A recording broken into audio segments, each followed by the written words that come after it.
तो bat ball paper खत्म हो चुका है। पहला मैच आपको Drew McIntyre versus CM Punk का देखने को मिलता है। इस मैच के अंदर आपको रिंग साइड के ऊपर गोल्डबर्ग पे देखने को मिलेंगे, लपालप खून देखने को मिलता है। इस मैच के अंदर फिनिशर के ऊपर फिनिशर, ये दोनों भी सुपरस्टार एक दूसरे को हिला के रख देते हैं, डिस्ट्रॉय कर देते हैं पूरी तरीके से।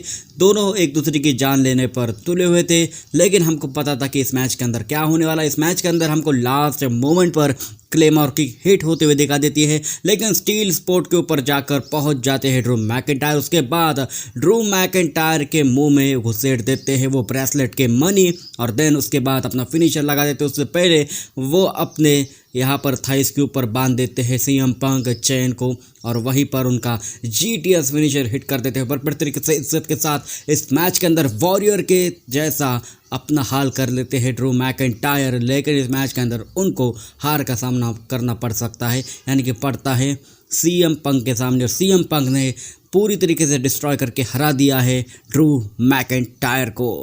और देन उसके बाद WWE वुमेन्स चैंपियनशिप के लिए हमको मैच देखने को मिलता है नाया जैक्स वर्सेस बेली के बीच। इस मैच के अंदर इतने बॉचेस थे, सब कुछ बॉच के दौरान इस मैच के अंदर चलता है। समोन ड्रॉप अच्छी तरीके से नहीं लगता, हरिकन रन अच्छी तरीके से नहीं लगता। इस मैच के अंदर स्टेफनी आके मदद करने लग जाती है नाया जैक्स की, लेकिन नाया जैक्स को लगता है कि स्टेफनी अपना money in the bank cash in कर लेंगी। उसके बाद नाया जैक्स और स्टेफनी के बीच हमको अनबन देखने को मिलती है, लेकिन किसी तरीके से यहाँ पर बेली को हरा देती है नाया जैक्स, और अपनी WWE वुमेन्स चैंपियनशिप को भी रिटेन कर लेती है। तो नेक्स्ट मैच आता है Damian Priest versus Finn Balor के बीच। ये कुछ इतना खास मैच नहीं था, मंडे नाइट लेवल के ऊपर ये मैच था, और यहाँ पर हमको कई सारे जजमेंट डे के बंदे अनबन करते हुए दिखा देते हैं डेमिन ब्रीज के ऊपर। उसके बाद डेमिन ब्रीज के ऊपर कई सारे कूड़े ग्रास भी लगा देते हैं फिन बैलर। हम सबको लग रहा था कि इस मैच के अंदर जीत जाएंगे फिन बैलर, लेकिन ऐसा कुछ भी होता नहीं है। साउथ ऑफ हैमर फिनिशर लगा के डेमिन ब्रीज ने परफेक्ट तरीके से इज्जत के साथ हरा दिया है, और फिन बैलर के कैरेक्टर को पूरी तरीके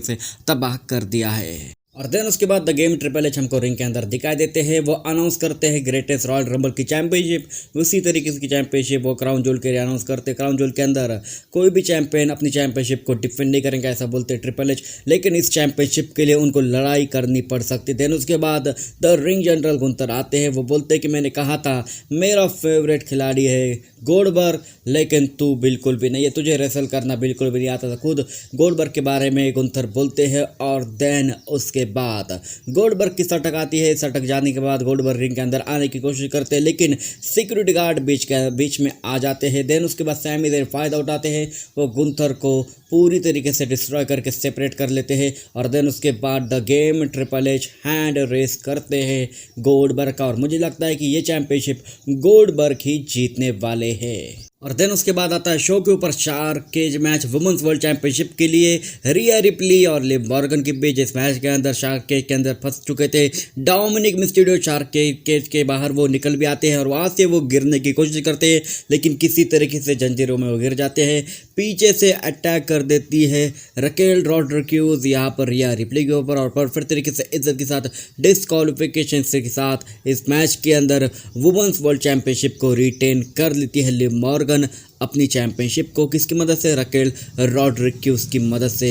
और देन आता है शो का मेन इवेंट रोमन रेंस कोडी रोज वर्सेस सोलो सिक्वा और जेकब फाटू के बीच। इस मैच के अंदर बहुकाल और तहलका मच चुका है।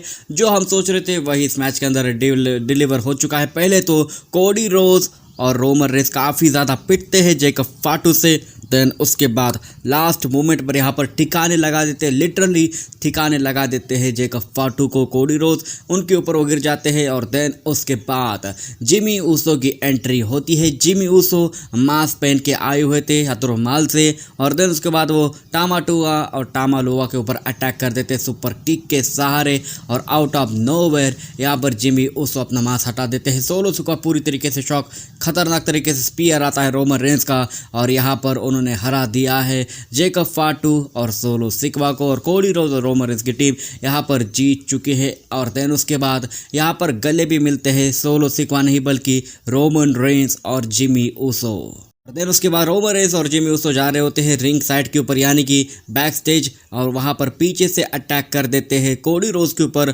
सोलो सिग्मा के बंदे। और यहां पर जिमी ऊसो कन्विंस करते हैं कि हमको कोडी रोज को बचाना चाहिए रोमन रेंस को, ऐसा वो कहते हैं। उसके बाद रोमन रेंस और जिमी ऊसो बचाते हैं कोडी रोज को। रोमन रेंस के हाथों में होती है कोडी रोज की अनडिस्प्यूटेड चैंपियनशिप, वो अनडिस्प्यूटेड चैंपियनशिप को देखते हैं और देन उसके बाद वो कोडी रोज को थमा देते हैं। तभी सबसे बड़ा सरप्राइज हमको मिलता है द रॉक के सहारे। रॉक का थीम सॉन्ग प्ले होता है, रॉक आते हैं, रॉक की चैंपियनशिप होती है उनके कंधों के ऊपर, रॉक का एटीट्यूड होता है, रॉक 1 2 3 बोलते हैं और यहाँ पर वहाँ से वो चले जाते हैं। यहाँ पर कहीं ना कहीं उन्होंने कह दिया है कि ट्रिपल थ्रेट मैच हो सकता है रेसलमेनिया 41 के अंदर। तो दोस्तों ये वीडियो बस ये थी कि अगर आपको वीडियो पसंद है तो वीडियो को लाइक और चैनल को कर दीजिए सब्सक्राइब।